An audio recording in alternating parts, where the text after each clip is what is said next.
የትግራይ ህዝብ በረሃብ እንዲሞት የተደረገ ይላል።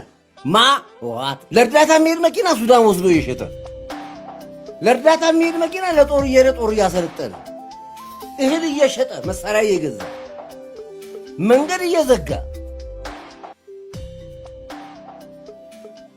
ለዓመታት አፍኖ ትላንትና ያያችሁት እጻጽ ላይ ያሉትን እናቶች የምታዩቸው በሙሉ ለዓመታት ፊልማቸውን እየቀረጸ አስቀምጦ በፈለገበት ሰዓት ያወጣው ዓመታት ሙሉ በአጥንት እስኪ ድረስ አስቀርቶ ሚስጥር አድርጎ ሸፍኖ ደብቆ አይሆንም እያለ ተፈናቃይ አይመለስም እያለ ተፈናቃይ ከተመለሰ ማለት የትግራይ ፖለቲካ ሞተ ማለት እኮ ነው።